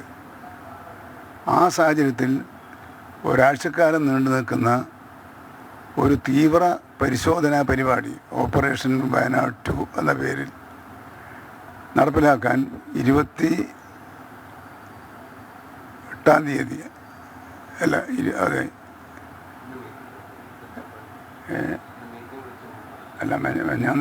മെഞ്ഞാന്നല്ലേ വയനാട്ടിൽ പോയത്? മെഞ്ഞാന്ന് 27, ആദ്യം 27-ന് കൂടി, പിന്നെ 28-ന് കൂടി. 28 ഇന്നലെയല്ലേ? അപ്പോൾ 27-നും 28-നും ഞാൻ വയനാട്ടിൽ പോയി. 28-ാം തീയതിയാണ് ഈ ആക്ഷൻ പ്ലാൻ തയ്യാറാക്കിയത്. ആ ആക്ഷൻ പ്ലാൻ എത്രത്തോളം പ്രാവർത്തികമായി, അതിൻ്റെ ഔട്ട്കം എന്താണ്, ഇതൊരു മോണിറ്ററിങ് യോഗമാണ്. ആ മോണിറ്ററിങ് നടത്തുന്നതിൻ്റെ ഭാഗമായി ഇന്ന് 29-ന് യോഗം ചേരും എന്ന് ഞാൻ അവിടെ തന്നെ പറഞ്ഞിരുന്നു. അപ്പോൾ ഓൺലൈനായിട്ടാണ് ആ യോഗം നടത്തുന്നത്. അപ്പോൾ റിപ്പോർട്ടുകൾ നമുക്ക് കിട്ടും. അവരുടെ ഒരു 2-3 ദിവസത്തെ അനുഭവത്തിൻ്റെ അടിസ്ഥാനത്തിൽ എന്തെങ്കിലും മാറ്റങ്ങൾ വരുത്താനുണ്ടോ, കൂടുതൽ എന്തെങ്കിലും ചെയ്യാനുണ്ടോ, ഇത് വയനാട്ടിൽ മാത്രം ഒതുക്കിയാൽ മതിയോ തുടങ്ങിയ പ്രശ്നങ്ങളുണ്ട്. അപ്പോൾ വയനാട്ടിൽ മാത്രം പോരാ. അപ്പോൾ അങ്ങനെയാണെങ്കിൽ മറ്റു സ്ഥലത്ത് ഈ മോഡൽ തന്നെ അപ്ലിക്കബിളാണോ, തുടങ്ങിയ കാര്യങ്ങളാണ്. അത് തികച്ചും ഡിപ്പാർട്ട്മെൻറ്റിലായ ആക്ഷനുമായി ബന്ധപ്പെട്ട മീറ്റിംഗാണ്. ഈ ഫെൻസിംഗ് ഉൾപ്പെടെയുള്ളവ സ്ഥാപിച്ചുകൊണ്ട് അതൊരു ശാശ്വതമായ പരിഹാരമായി ഒരു കാലത്ത് നമുക്ക് കാണാൻ സാധിച്ചില്ല. ഫെൻസിംഗ് സ്ഥാപിച്ച് തടയുക വന്യമൃഗങ്ങളിലൊക്കെ പറയുന്നത്. അതിന് ഞാൻ ബഹുമാനപ്പെട്ട KPCC പ്രസിഡന്റ് K. സുധാകരൻ്റെ പ്രസംഗത്തിലേക്ക് നിങ്ങളുടെ ശ്രദ്ധ ക്ഷണിക്കുന്നു. അദ്ദേഹം കൃത്യമായിട്ട് പറഞ്ഞിട്ടുണ്ടല്ലോ, ഞാൻ ഫെൻസിങ് കെട്ടി നോക്കി, വന്യമൃഗങ്ങൾ വന്ന് അത് തകർത്തു. ഞാൻ മതിൽ കെട്ടി, വന്യമൃഗങ്ങൾ വന്നത് തകർത്തു. ഞാൻ ട്രഞ്ചുകൾ കുഴിപ്പിച്ചു, അത് വന്യമൃഗങ്ങൾ തകർത്തി, അത് നികത്തി. ഞാൻ ഫെൻസിങ്ങുകൾ കെട്ടി, ഇലക്ട്രിക്കൽ ഫെൻസിങ് നടത്തി, രക്ഷയില്ല. അപ്പോൾ ഇതെല്ലാം അദ്ദേഹത്തിൻ്റെ കാലത്ത് മുതൽ ചെയ്തു വന്നുകൊണ്ടിരുന്ന കാര്യങ്ങളാണ്. ഈ അനുഭവമുള്ളവരെല്ലാം നമുക്ക് അങ്ങനെ ഇപ്പോൾ ഒടുവിലെത്തിയിരിക്കുന്നത് സോളാർ ഹാങ്ങിങ് ഫെൻസിങ് കെട്ടിയാൽ കുറേയേറെ ഒരു പരിധി വരെ ഇത് പരിഹരിക്കാൻ സാധിക്കുമെന്നാണ്. അവിടത്തേക്ക് ഞങ്ങളും ആദ്യം അതാ ചെയ്തത്, മതിൽ കെട്ടി ഇതൊക്കെ നടത്തി. പക്ഷേ അതൊന്നും ഫലപ്രദമായില്ല. പിന്നെ ഏറ്റവും ഒടുവിലെത്തിയതാണ്, എന്നാൽ ഭാരിച്ച ചിലവുള്ളതാണെങ്കിലും അത് കെട്ടി. അതിപ്പോൾ നമ്മൾ കേരളത്തിലെ മിക്കവാറും എല്ലാ ഡിവിഷനുകളിലും അതിൻ്റെ പ്രവർത്തനങ്ങൾ കാര്യക്ഷമമായി തന്നെ പുരോഗമിച്ചു വരുന്നുണ്ട്. മാർച്ച് 31 ആകുമ്പോഴേക്കും നല്ലൊരു ശതമാനം പ്രദേശങ്ങളിൽ ഈ സോളാർ ഹാങ്ങിങ് ഫെൻസിങ്ങുകൾ സ്ഥാപിക്കാൻ വേണ്ടി കഴിയും. നേരിട്ട് കണ്ട് അദ്ദേഹം അനൗദ്യോഗികമായി പോലും ചർച്ച ചെയ്തെങ്കിൽ, പക്ഷേ മാധ്യമങ്ങളോട് അദ്ദേഹം വ്യക്തമാക്കിയിരിക്കുന്ന ഇത്തരത്തിലാണ്. പ്രത്യേകിച്ച് പറഞ്ഞിരിക്കുന്നത് അദ്ദേഹത്തിൻ്റെ സ്റ്റേറ്റ്മെൻറ്റിൽ താൻ തൃപ്തനല്ല എന്നാണ് പറഞ്ഞിരിക്കുന്നത്. അതിലെന്താ പ്രശ്നം?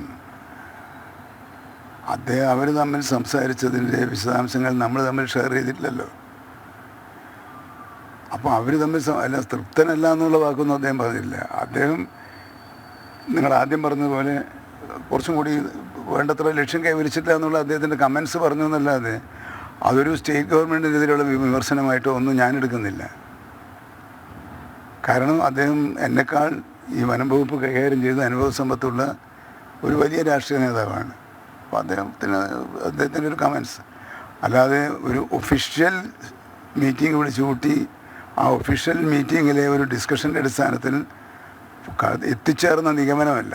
ഒരു വർത്തമാനത്തിൽ അദ്ദേഹത്തിന് വേണ്ടത്ര തൃപ്തി തോന്നില്ല എന്ന് അദ്ദേഹം പറഞ്ഞിട്ടുണ്ടെങ്കിൽ അത് അതൃപ്തിയായിട്ടല്ല, അദ്ദേഹം അങ്ങനെ എന്തും കൊണ്ടെങ്കിൽ അദ്ദേഹം അത് അറിയിക്കും രേഖാമൂലം തന്നെ. അദ്ദേഹത്തിന് അങ്ങനൊരു പ്രശ്നമുണ്ടെങ്കിൽ തീർച്ചയായും ഔദ്യോഗികമായി തന്നെ അദ്ദേഹത്തിന് പിന്നെ റിപ്പോർട്ട് തേടാനും വിശദീകരണം ചോദിക്കാനും ഒക്കെ അധികാരമുള്ള സ്ഥാനത്തിരിക്കുന്ന ആളല്ലേ. അതിനെ നമ്മൾ തന്നെ വേറെ സ്ഥലത്ത് കാണുന്നത്.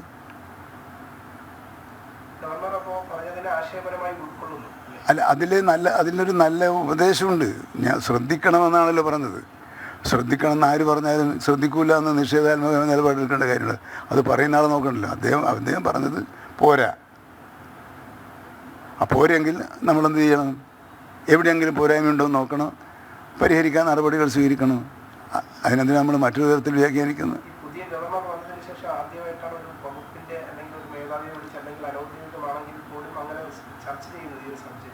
അല്ല, ആ ഗൗരവത്തിൽ ആ ചർച്ച വന്നിട്ടില്ല. അങ്ങനെ ഗവർണറുടെ വന്ന് ഒരു വകുപ്പിനെ കുറിച്ച് പരിശോധന അല്ല, അവരവിടെ നിന്നല്ലേ കണ്ട്. അല്ല, റിപ്പബ്ലിക് സ്വത്തല്ലേ, റിപ്പബ്ലിക് പതാക ഉയർത്തുന്ന സ്ഥലത്ത് കണ്ടപ്പോൾ സംസാരിച്ച കാര്യമാണ്. അതൊരു വിളിച്ചു വരുത്തലോ ചോദ്യം ചെയ്യലൊന്നല്ല. ചോദിച്ചു, അപ്പോൾ നിങ്ങൾ മാധ്യമങ്ങൾ ചോദിച്ചപ്പോൾ അദ്ദേഹത്തിൻ്റെ അഭിപ്രായം അദ്ദേഹം നിങ്ങളെ അറിയിച്ചിട്ടുണ്ടാകും. അതിലത് സംസ്ഥാന ഗവൺമെൻറ് എന്നുള്ള നിലയിൽ അങ്ങനെ ഒരു ഔദ്യോഗികമായ ഒരു ചർച്ചയോ അഭിപ്രായ പ്രകടനങ്ങളോ നിർദ്ദേശങ്ങളോ ഒന്നും തന്നിട്ടില്ല. അദ്ദേഹം നടത്തുന്ന അഭിപ്രായ പ്രകടനങ്ങളെ അതിൻ്റെ ഗൗരവത്തിൽ തന്നെ കണ്ട് തീരുമാനമെടുക്കും.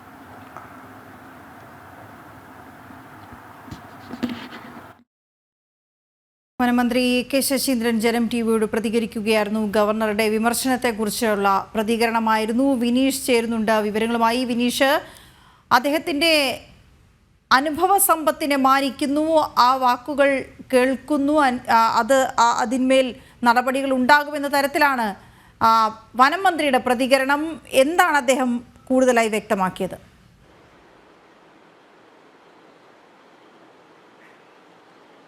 തീർച്ചയായിട്ടും ഈ PCCFനെ വിളിച്ചതുമായി ബന്ധപ്പെട്ടുള്ള കാര്യത്തിൽ അത് അനൗദ്യോഗിക ചർച്ചയാണ് ഗവർണർ നടത്തിയത് എന്ന നിലപാടാണ് ഇപ്പോൾ വനം വകുപ്പ് മന്ത്രി AK ശശീന്ദ്രൻ വ്യക്തമാക്കുന്നത്. ഈ അനൗദ്യോഗികമായി പറഞ്ഞ കാര്യമാണ്. പക്ഷേ അതിൽ ഗവർണർ ഇപ്പോൾ പ്രകടിപ്പിച്ചിട്ടുള്ള ആശങ്കയിൽ താൻ അത് സ്വീകരിക്കുന്നുണ്ട്. പ്രത്യേകിച്ച് ഗവർണർ കൂടുതൽ പരിചയസമ്പത്തുള്ള വ്യക്തിയാണ്. വനം സംരക്ഷണ വകുപ്പുമായി ബന്ധപ്പെട്ട് നേരത്തെ തന്നെ മന്ത്രിയായിരുന്ന വ്യക്തിയാണ് ഗവർണർ. അതുകൊണ്ട് തന്നെ അദ്ദേഹത്തിന്റെ ആശയങ്ങളെ താൻ കൂടുതൽ അംഗീകരിക്കുന്നുണ്ട്. ആ ആശയങ്ങൾ ഏതെങ്കിലും വിധേന അദ്ദേഹത്തിൽ നിന്ന് മനസ്സിലാക്കിക്കൊണ്ട് കൂടുതൽ പ്രവർത്തനം താൻ നടത്തും എന്ന് സംബന്ധിച്ചുള്ള ഒരു വിലയിരുത്തൽ തന്നെയാണ്, അല്ലെങ്കിൽ അത്തരത്തിലുള്ള ഒരു പ്രതികരണം തന്നെയാണ് വനം വകുപ്പ് മന്ത്രിയുടെ ഭാഗത്ത് നിന്ന് ഉണ്ടായിരിക്കുന്നത്. എന്തായിരുന്നാലും നിലവിൽ സംസ്ഥാനത്തെ വനം വകുപ്പിന്റെ പരാജയത്തെ ഗവർണർ ചൂണ്ടിക്കാണിക്കുമ്പോൾ ഗവർണറുമായി ഒരു തുറന്ന പോരിലേക്ക് സർക്കാർ പോകുന്നില്ല, അല്ലെങ്കിൽ വനം വകുപ്പ് പോകുന്നില്ല എന്ന് തന്നെയാണ് നമുക്ക് വിലയിരുത്താൻ സാധിക്കുന്നത്. കാരണം അതിനെ വലിയ സമന്വയത്തോടു കൂടി കണ്ട് തന്നെ ആ വിഷയത്തെ വളരെ ലളിതമായി ലഘൂകരിക്കാനുള്ള ശ്രമം തന്നെയാണ് വനം വകുപ്പിന്റെ ഭാഗത്ത് നിന്ന് ഉണ്ടായിരിക്കുന്നത് എന്ന കാര്യത്തിൽ സംശയമില്ല. അതിന്റെ അടിസ്ഥാനത്തിൽ തന്നെയാണ് വനം വകുപ്പ് മന്ത്രിയുടെ ഇത്തരം പ്രതികരണം എന്ന് കൂടി നമുക്ക് മനസ്സിലാക്കേണ്ടതുണ്ട്. ഒപ്പം തന്നെ ഗവർണർ പറഞ്ഞത് ശാശ്വതമായ ഒരു പരിഹാരം കൃത്യമായി തന്നെ ഈ ഒരു കാര്യങ്ങളിൽ പ്രത്യേകിച്ച് വന്യജീവി ശല്യം സംസ്ഥാനത്ത് രൂക്ഷമാകുന്ന സാഹചര്യത്തിൽ ശാശ്വതമായ ഒരു പരിഹാരം ഉണ്ടാകുന്നില്ല. ആ പരിഹാരം കാണുന്നതിൽ സർക്കാർ പരാജയപ്പെട്ടിരിക്കുന്നു, അല്ലെങ്കിൽ വനം വകുപ്പ് പരാജയപ്പെട്ടിരിക്കുന്നു. വനം വകുപ്പിന്റെ തന്നെ PCCFുമായി നടത്തിയ ചർച്ചയിൽ ആ ചർച്ച തനിക്ക് തൃപ്തികരമല്ല എന്നതായിരുന്നു ഗവർണറുടെ പ്രതികരണം. ആ പ്രതികരണത്തിൽ പ്രത്യേകിച്ച് വനം വകുപ്പ് മന്ത്രി പറയുന്നത് ഇത്തരത്തിൽ ഇത് കൃത്യമായ ഗവർണർ പറഞ്ഞ കാര്യം ശരി തന്നെയാണ്. ഗവർണറുടെ ആശയത്തെ താൻ ഉൾക്കൊള്ളുന്നുണ്ട്. പ്രത്യേകിച്ച് ശാശ്വതമായ ഒരു പരിഹാരം കണ്ടെത്താൻ സർക്കാരിന് ഇതുവരെയും സാധിച്ചിട്ടില്ല എന്ന ഒരു തുറന്നു പറച്ചിലും കൂടി വനം വകുപ്പ് മന്ത്രിയുടെ ഭാഗത്തുനിന്ന് ഉണ്ടാകുന്നു എന്നതാണ് പ്രധാനപ്പെട്ട കാര്യം. പക്ഷേ നമ്മൾ ആവർത്തിച്ച് അദ്ദേഹത്തോട് PCCFനെ വിളിച്ചു വരുത്തിയതുമായി ബന്ധപ്പെട്ട കാര്യത്തിൽ കൂടുതൽ ആശങ്കകൾ ഉണ്ടല്ലോ, പ്രത്യേകിച്ച് വനം വകുപ്പിനെതിരെ വിമർശനങ്ങൾ ഉണ്ടല്ലോ എന്ന ചോദ്യത്തിന് വളരെ ലളിതമായി കാര്യങ്ങൾ ഒതുക്കി തീർക്കുന്ന തരത്തിലുള്ള പ്രതികരണം തന്നെയാണ് അദ്ദേഹത്തിന്റെ ഭാഗത്തുനിന്നുണ്ടാകുന്നത്. പ്രത്യേകിച്ച് സർക്കാർ നേരത്തെ ഗവർണർ ആരിഫ് മുഹമ്മദ് ഖാനുമായി ഉണ്ടായിരുന്ന വാക്കുതർക്കങ്ങൾ, വലിയ വിവാദങ്ങൾ, അത്തരം വിവാദങ്ങളിലേക്ക്, അലേക്കറിലേക്ക്, വിഷയങ്ങളിലേക്ക്, അല്ലെങ്കിൽ ഇപ്പോഴത്തെ ഗവർണറുടെ നിലപാടുകളെ അത്തരത്തിൽ വലിയ രീതിയിൽ സർക്കാർ നോക്കിക്കാണുന്നില്ല, അല്ലെങ്കിൽ അതിനെ മയപ്പെടുത്തി കണ്ടുകൊണ്ടുള്ള ഒരു ശ്രമം തന്നെയാണ് സംസ്ഥാന സർക്കാരിന്റെ ഭാഗത്തുനിന്നുണ്ടാകുന്നത്, പ്രത്യേകിച്ച് വനം വകുപ്പിന്റെ ഭാഗത്തുനിന്ന് ഉണ്ടായിരിക്കുന്നത് എന്ന കാര്യത്തിൽ സംശയമില്ല. എന്തായിരുന്നാലും നിലപാട് വനം വകുപ്പ് മന്ത്രിയും വ്യക്തമാക്കിയിരിക്കുന്നു. തങ്ങൾക്ക് പിഴവുകൾ സംഭവിച്ചു, ആ പിഴവുകൾ സംഭവിച്ചതിനെ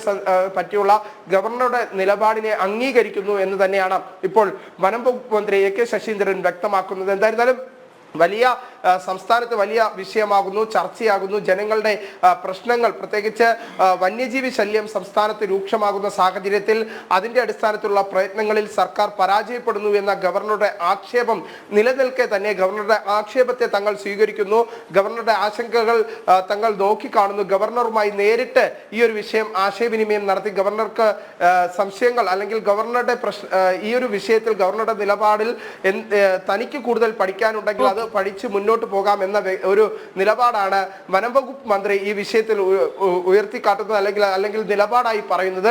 എന്തായിരുന്നാലും സർക്കാർ ഗവർണർക്കെതിരെ, ഇപ്പോഴത്തെ പുതിയ ഗവർണർക്കെതിരെ നിലപാട് സ്വീകരിക്കുന്നില്ല, വനം വകുപ്പ് നിലപാട് സ്വീകരിക്കുന്നില്ല എന്നത് തന്നെയാണ് നമുക്ക് എടുത്തു പറയേണ്ട കാര്യം. ഒപ്പം തന്നെ മറ്റൊരു കാര്യം, ഇന്ന് ഉന്നതതല യോഗം നടന്നു വയനാടുമായി ബന്ധപ്പെട്ട വിഷയത്തിൽ.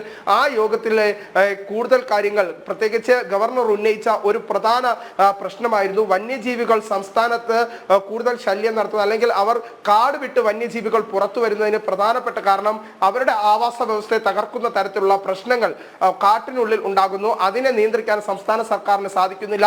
ഒപ്പം തന്നെ വന്യജീവികൾക്ക് കാട്ടിനുള്ളിൽ നിന്ന് പോലും ഭക്ഷണം ലഭിക്കാത്ത ഒരു സാഹചര്യം ഉണ്ടാകുന്നു. ആ ഘട്ടത്തിൽ കാട്ടിനുള്ളിൽ തന്നെ ഭക്ഷണം എത്തിക്കാനുള്ള അത്തരത്തിലുള്ള ഒരു ആശയം, അല്ലെങ്കിൽ അങ്ങനെയുള്ള ഒരു നിലപാട് ഗവർണർ തന്നെയാണ് ജനൻ ടിവിയോട് തുറന്നു പറയുന്നത്. ആ ആശയത്തിൽ ഉൾക്കൊണ്ടുകൊണ്ട് തന്നെയാണ് ഇപ്പോൾ സംസ്ഥാന സർക്കാർ മുന്നോട്ട് പോകുന്നത്. പുതിയ പദ്ധതിക്ക് സംസ്ഥാന സർക്കാർ രൂപം കൊടുക്കുന്നു എന്നും ഇപ്പോൾ വനം വകുപ്പ് മന്ത്രി പറയുന്നു. കാടുകളിൽ മൃഗങ്ങൾക്ക് ഭക്ഷണവും വെള്ളവും എത്തിക്കാനുള്ള, അല്ലെങ്കിൽ അത്തരത്തിലുള്ള സൗകര്യങ്ങൾ ഒരുക്കാനുള്ള ഒരു പദ്ധതിയെക്കുറിച്ച് സർക്കാർ ആലോചന തുടങ്ങി എന്ന് സംബന്ധിച്ചുള്ള ഒരു പുതിയ നിലപാട് സംസ്ഥാന സർക്കാരിന്റെ ഭാഗത്തുനിന്നും വനം വകുപ്പിന്റെ ഭാഗത്തുനിന്നും ഗവർണറുടെ നിലപാട് വ്യക്തമാക്കിയതിനു ശേഷം ഉണ്ടാകുന്നു എന്ന് തന്നെയാണ് നമുക്ക് എടുത്തു പറയേണ്ട പ്രധാനപ്പെട്ട കാര്യം. ശരി വിനീഷ്. ഡൽഹിയിലെ ഖർത്തർ നഗറിൽ പൊതുസമ്മേളനത്തിൽ പ്രധാനമന്ത്രി നരേന്ദ്രമോദി സംസാരിക്കുന്നു. തത്സമയം आप मुझे बताइए, पहले की सरकार में नल से जल की योजना थी कि नहीं थी? कांग्रेस के जमाने में योजना थी, क्या हमने आकर के बंद कर दी? क्या नहीं बंद कर दी, हमने ऊपर से उसको मजबूत किया। उनका काम तो नहीं होता था, वो तो 3 करोड़ घरों पे अटक चुके थे। जो काम देश की आजादी के बाद इतने दिनों नहीं कर पाए, हमने 5 साल में करके दिखाया कि नहीं? हम योजनाएं बंद करने वालों में से नहीं है, हम योजनाओं को बल देने वाले लोगों में से है। और आज इन घरों में नल से साफ पानी आता है। अगर हिंदुस्तान के दूर दराज के गांवों में गरीब से गरीब घर में नल से जल पहुंच सकता है, तो मेरे दिल्ली के भाई बहन मुझे बताएं, देश की राजधानी दिल्ली में ना नल से जल आता है, और जहां आता भी है वो बताने लायक भी नहीं है। पीने की तो बात छोड़ो, साफ नहीं होता है। अगर भाजपा दुर्गम गांवों में पानी का नल पहुंचा सकती है, नल से जल पहुंचा सकती है, तो दिल्ली के हर घर को भी नल से साफ जल ये भाजपा दे सकती है। साथियों, आपदा वालों ने दिल्ली को पानी माफिया के भरोसे छोड़ दिया है। इन लोगों ने 3 चुनाव में यमुना जी की सफाई के नाम पर वोट मांगे। आज कह रहे हैं, और बेशर्मी देखिए अब कहां तक पहुंच गए। अरे भाई, यमुना जी से तो वोट थोड़ा मिलता है, हम यमुना जी की सफाई नहीं करेंगे। ഡൽഹിയിലെ കർത്തർ നഗറിൽ പൊതുസമ്മേളനത്തിൽ സംസാരിക്കുകയായിരുന്നു പ്രധാനമന്ത്രി നരേന്ദ്രമോദി. മുനമ്പം ജുഡീഷ്യൽ കമ്മീഷന് ജുഡീഷ്യൽ അധികാരമില്ലെന്ന് സംസ്ഥാന സർക്കാർ. ഹൈക്കോടതിയിൽ നൽകിയ മറുപടി സത്യവാങ്മൂലത്തിലാണ് സർക്കാരിന്റെ നിലപാട്. രാമചന്ദ്രൻ നായർ കമ്മീഷന് ജുഡീഷ്യൽ അധികാരമോ അർദ്ധ ജുഡീഷ്യൽ അധികാരമോ ഇല്ല. വസ്തുതാന്വേഷണമാണ് ജുഡീഷ്യൽ അന്വേഷണ കമ്മീഷൻ മുനമ്പത്ത് നടത്തുന്നത്. അന്വേഷണത്തിന്റെ ഭാഗമായുള്ള ശുപാർശകൾ നടപ്പാക്കണമെന്ന് നിർദ്ദേശിക്കാൻ ജുഡീഷ്യൽ കമ്മീഷന് അധികാരമില്ല. അക്കാര്യത്തിൽ സർക്കാരാണ് തീരുമാനമെടുക്കേണ്ടത്. വസ്തുതകൾ പഠിച്ച് സർക്കാരിന് മുന്നിലേക്ക് എത്തിക്കാനാണ് ജുഡീഷ്യൽ കമ്മീഷനെ നിയോഗിച്ചത്. മുനമ്പം വഖഫ് അധിനിവേശത്തിൽ ഭൂമിയുടെ ആദ്യകാല കൈമാറ്റങ്ങൾ സംബന്ധിച്ച കൂടുതൽ രേഖകൾ പുറത്ത്. 1915-24 കാലഘട്ടങ്ങളിലെ പാട്ടവ്യവസ്ഥകൾ സംബന്ധിച്ചുള്ളതാണ് രേഖകൾ. പുഴ പുറമ്പോക്കായിരുന്ന ഭൂമി തിരുവിതാംകൂർ മഹാരാജാവ് അബ്ദുൽ സത്താർ ഹാജി മൂസയ്ക്ക് കൃഷി ആവശ്യത്തിന് കൈമാറിയത് വ്യക്തമാക്കുന്നതാണ് ഈ തെളിവുകൾ. 400 ഏക്കർ ഭൂമിയാണ് അബ്ദുൾ സത്താർ ഹാജി മൂസയ്ക്ക് നൽകിയത്. 1924 അനുബന്ധ രേഖകളാണ് പുറത്തുവന്നത്. പാട്ടവ്യവസ്ഥയിലാണ് ഭൂമി കൈമാറ്റം നടന്നിട്ടുള്ളത്. തന്റെ മുത്തശ്ശൻ അബ്ദുൾ സത്താർ ഹാജിക്ക് കൃഷി ആവശ്യത്തിന് ഭൂമി കൈമാറ്റം ചെയ്യപ്പെട്ടതിന്റെ ആധികാരിക രേഖകളാണ് ഇതെന്ന് കൊച്ചുമകൾ ഷംസാദ് ഹുസൈൻ സേട്ട് പറഞ്ഞു. ഭാഗാധാരം, തീറാധാരങ്ങളിലെല്ലാം കൃത്രിമം നടത്തിയാണ് പിൽക്കാലത്ത് സിദ്ദിഖ് സേട്ട് എന്ന വ്യക്തി ഭൂമി കൈക്കലാക്കി കൈമാറ്റം ചെയ്തതെന്നും ഷംസാദ് ആരോപിച്ചു. 1915 മുമ്പായിട്ട് എൻ്റെ ഉപ്പാപ്പയായ അബ്ദുൽ സത്താർ ഹാജി മൂസാക്ക് തിരുവിതാംകൂർ മഹാരാജാവ് കൃഷി ചെയ്യാൻ കൊടുത്തതാണ്. കള്ളത്തരമായ ഒരു ഭാഗപത്രത്തിൽ ഈ മുനമ്പത്തെ വസ്തു 18/1 കൂട്ടിച്ചേർത്തത്, അതായത് കളിപ്പീരാണെന്ന് പറഞ്ഞ തട്ടിപ്പാണ്. അതിൽ കെയർടേക്കറായിട്ട് ആ ഭാഗപത്രത്തിൽ ഇരിക്കുന്നത് ഇപ്പോൾ ഫാറൂഖ് കോളേജിന് കൊടുത്ത് വഖഫാധാരം ചെയ്ത ഈ സിദ്ദീഖ് സേട്ട് എന്ന് പറഞ്ഞ മനുഷ്യനാണ് അതിൽ കെയർടേക്കർ. തിരുവിതാംകൂർ സർക്കാർ 1901 തയ്യാറാക്കിയ സെറ്റിൽമെന്റ് രജിസ്റ്ററിന്റെ പകർപ്പും കഴിഞ്ഞ ദിവസം പുറത്തു വന്നിരുന്നു. ഭൂമി പുഴപ്പുറമ്പോക്കാണെന്നാണ് രേഖകളിലുള്ളത്. 1901 രജിസ്റ്റർ 1905 പ്രസിദ്ധീകരിച്ചത്. 1901 കാലത്തെ ഭൂമിയുടെ സ്ഥിതി വ്യക്തമാക്കുന്ന രേഖകളുണ്ടെങ്കിൽ കൈമാറാൻ വഖഫ് ട്രിബ്യൂണലും മുനമ്പം ജുഡീഷ്യൽ കമ്മീഷനും നിർദ്ദേശിച്ചിരുന്നു. മുനമ്പത്തേത് വഖഫ് സ്വത്തെന്ന വഖഫ് ബോർഡിന്റെ വാദം തള്ളുന്നതാണ് പുറത്തുവരുന്ന രേഖകളെല്ലാം. ജിജീഷ് കരുണാകരൻ, ജനം, കൊച്ചി. ബ്രൂവറി വിവാദത്തിൽ മുന്നണിയിൽ ഒറ്റപ്പെട്ട് CPM. CPIക്ക് പിന്നാലെ ജനതാദൾ എസിലും ബ്രൂവറിയോട് എതിർപ്പ്. ബ്രൂവറിയെ അനുകൂലിച്ച മന്ത്രി കെ കൃഷ്ണൻകുട്ടിയെ നീക്കണമെന്നും ഒരു വിഭാഗം നേതാക്കൾ. അതേസമയം എതിർപ്പ് പരസ്യമാക്കി പാർട്ടി പത്രത്തിൽ ലേഖനം പ്രസിദ്ധീകരിച്ച CPI. ഇലപ്പുള്ളിയിലെ ബ്രൂവറിയിൽ CPI അനുനയിപ്പിക്കാൻ CPM ശ്രമം നടത്തുന്നതിനിടെയാണ് മുന്നണിയിലെ മറ്റൊരു ഘടകകക്ഷിയായ ജനതാദൾ എസിലും എതിർപ്പ് ശക്തമാകുന്നത്. ബ്രൂവറിയിൽ എതിർനിലപാട് പറയാൻ പാർട്ടിക്കായില്ലെന്നാണ് ഒരു വിഭാഗം നേതാക്കളുടെ വാദം. മന്ത്രിസഭയിൽ നിർദ്ദേശം വന്ന വിവരം മന്ത്രി കെ കൃഷ്ണൻകുട്ടി പാർട്ടിയെ അറിയിച്ചില്ല. ബ്രൂവറി അനുകൂലിച്ച കൃഷ്ണൻകുട്ടിയെ നീക്കണമെന്നാവശ്യപ്പെട്ട ഒരു വിഭാഗം ജില്ലാ പ്രസിഡന്റുമാർ നേതൃത്വത്തിന് കത്ത് നൽകുകയും ചെയ്തു. എന്നാൽ പാർട്ടിയിലെ എതിർപ്പ് അവഗണിക്കുകയാണ് മന്ത്രി. വിവാദങ്ങൾക്ക് അടിസ്ഥാനമില്ലെന്നാണ് കെ കൃഷ്ണൻകുട്ടിയുടെ നിലപാട്. അല്ലാതെ ഇത് അറിഞ്ഞിട്ടില്ല, അവർ ഭൂഗർഭജലം എടുക്കുന്നില്ല എന്നുള്ളത് അറിയില്ല. ഇല്ല, ഭൂഗർഭജലം എടുക്കാൻ പാടില്ല എന്നുള്ളത് തന്നെയാണ്. അത് തീരുമാനിച്ചല്ലോ. ഒന്നാമത്തെ ചർച്ചയിൽ തന്നെ ഭൂഗർഭജലം വേണ്ടെന്ന് വെച്ചു. അല്ലാതെ ഈ ഒരു പദ്ധതി വരുന്നതിൽ പ്രശ്നമില്ല എന്ന് പറഞ്ഞാൽ അത് വ്യവസായം ഇവിടെ വരണ്ടേ എന്നുള്ള നിലയ്ക്കാണ് വ്യവസായ വകുപ്പിന്റെയും തദ്ദേശഭരണ വകുപ്പിന്റെയും ആവശ്യം. CPIക്ക് തെറ്റിദ്ധാരണയാണെന്നും കൃഷ്ണൻകുട്ടി പറയുന്നു. അതേസമയം സർക്കാരിന്റെയും മന്ത്രിമാരുടെയും ന്യായീകരണങ്ങൾ അവഗണിച്ച നിലപാട് കൂടുതൽ കടുപ്പിച്ച CPIയും രംഗത്തെത്തി. ബ്രൂവറി ജനങ്ങളുടെ താൽപര്യത്തിനെതിരാണെന്ന് CPI ദേശീയ കൗൺസിൽ അംഗം സത്യൻ മുഖേരി പാർട്ടി പത്രത്തിൽ ലേഖനം എഴുതി. പദ്ധതിക്കായി വെള്ളം നൽകുന്നത് നെൽകൃഷി ഇല്ലാതാക്കുമെന്നും ലേഖനത്തിൽ പറയുന്നു.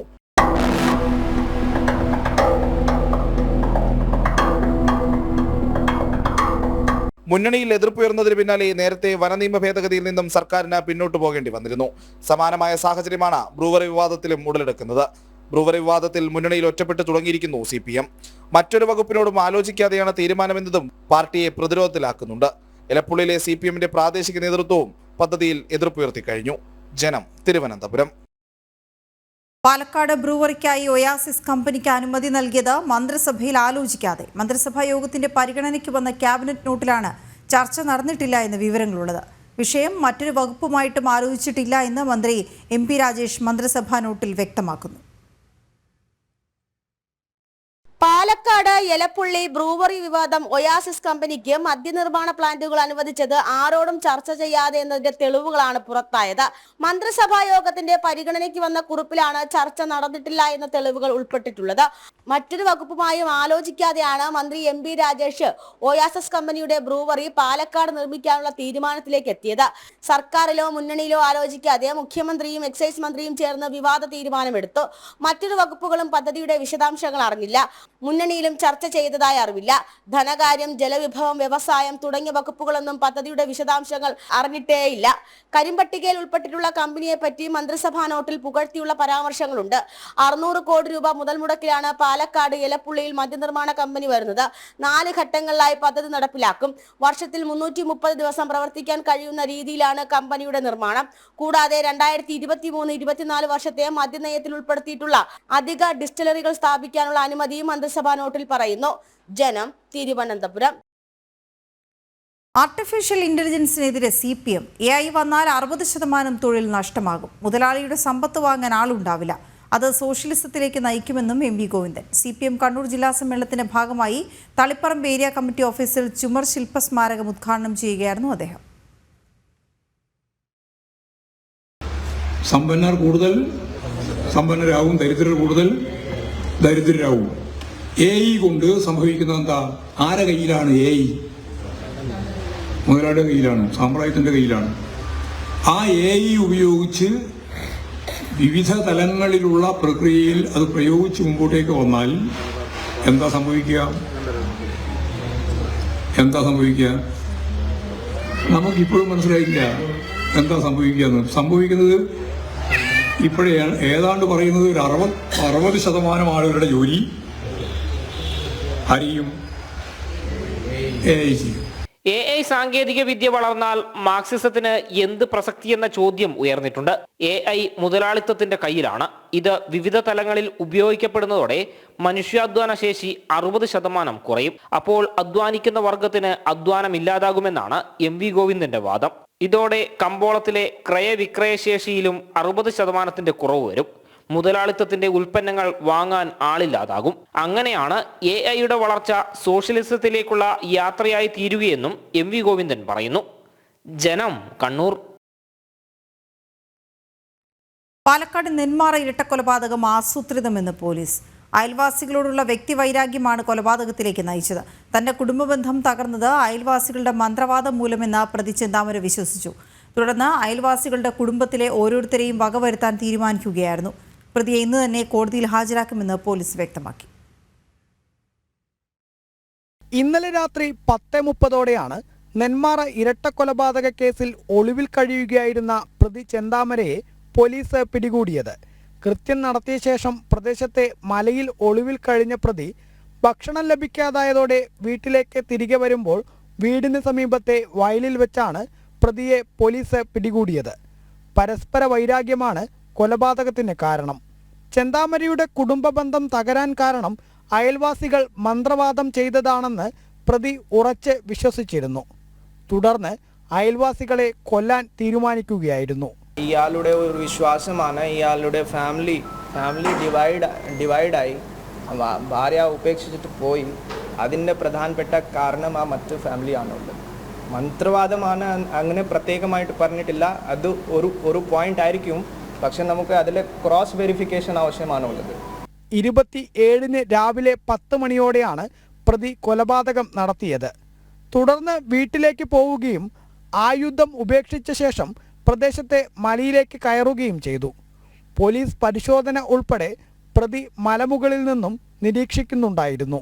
ഏകദേശം 10 o'clock ഇൻ ദ മോർണിംഗ് ആണ് ഈ കുറ്റകൃത്യം സംഭവിച്ചത്. ടൈം നമുക്ക് കൺഫേം ചെയ്യാൻ വേണ്ടി ഇപ്പോൾ ബാക്കിയാണ്. കാരണം ഈ ചെയ്തിട്ട് ഇയാൾ നേരെ ഓടിപ്പോയി. നേരെ വീട്ടിലേക്ക് പോയിട്ട് ഒരു ബാബ്ഡ് ഫെൻസിങ് ആണ് അവിടെ.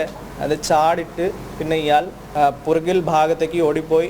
നേരെ മല ഭാഗത്തേക്കാണ് ഇയാൾ പോയത്. സോ ഈ ഹൈഡ് ചെയ്തിട്ട് പോലീസുകാരുടെ സെർച്ചിൻ്റെ കാര്യം എല്ലാം ഇയാൾ ഒബ്സർവ് ചെയ്തു. ഇന്നലെ ഫൈനലി 1.5 ദിവസമായതുകൊണ്ട് ഭക്ഷണം ഇയാൾക്ക് കിട്ടിയിട്ടില്ല. സോ അതൊരു പ്രധാനപ്പെട്ട കാരണമായിരിക്കും ഞങ്ങൾ വിശ്വസിക്കുന്നു. ഇയാൾ താഴത്താണ് ഇറങ്ങിയിട്ട് വീട്ടിലേക്ക് വന്ന വഴിയിലാണ് നമ്മുടെ ഡിപ്ലോയ് ചെയ്തിട്ടുള്ള പോലീസ് പാർട്ടി ഇയാൾക്ക് പിടിച്ചത്. വീട്ടിൽ നിന്നും കണ്ടെത്തിയ വിഷക്കുപ്പിയിലെ പാതി വിഷം താൻ കഴിച്ചുവെന്ന് ചെന്താമര പോലീസിനോട് പറഞ്ഞെങ്കിലും വൈദ്യപരിശോധനയിൽ വിഷാംശം കണ്ടെത്താനായിട്ടില്ല. കൊലപാതകത്തിനായി ആയുധം പ്രതി നേരത്തെ ഉണ്ടാക്കിയെന്നും അതിലെ പിടി സ്വയം നിർമ്മിച്ചതാണെന്നും പോലീസ് പറയുന്നു. ഇയാളാണ് പറഞ്ഞത് ഈ വിഷക്കുപ്പി പകുതി ഇയാൾ കുടിച്ചു. പക്ഷേ ഇന്നത്തെ വൈദ്യപരിശോധനത്തിൽ ഡോക്ടർ അങ്ങനെ ഒന്നും പറഞ്ഞിട്ടില്ല. സോ അതൊരു മിസ്ഗൈഡ് ചെയ്യാൻ വേണ്ടി സ്റ്റേറ്റ്മെൻ്റ് ആണോ? കാരണം ഒരു വിഷക്കുപ്പി അങ്ങനെ ഒരു കുടിച്ചാൽ ഒരു 100% എന്തെങ്കിലും അസുഖം വരും. പക്ഷേ അങ്ങനെ ഒരു ലക്ഷണം ഒന്നുമില്ല. വൈദ്യപരിശോധനത്തിൽ ഒന്നും കണ്ടിട്ടില്ല. സോ മിസ്ഗൈഡ് ചെയ്യാൻ വേണ്ടി ചിലപ്പോൾ ആയിരിക്കും നമുക്ക്. ചെന്താമര ഒറ്റയ്ക്കാണ് കൊലപാതകം നടത്തിയത്.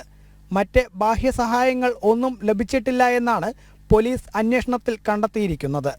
അതേസമയം കൊലപാതകം പുനരാവിഷ്കരിക്കേണ്ടതുണ്ടെന്നും ഇനിയും കൂടുതൽ കാര്യങ്ങൾ പ്രതിയിൽ നിന്ന് കണ്ടെത്തേണ്ടതുണ്ടെന്നും പോലീസ് വ്യക്തമാക്കി. കഴിഞ്ഞ 1 മാസമായി താൻ പോത്തുണ്ടിയിലെ വീട്ടിൽ താമസിക്കുന്നുണ്ടായിരുന്നുവെന്നാണ് പ്രതി ചെന്താമര പോലീസിന് മൊഴി നൽകിയിരിക്കുന്നത്.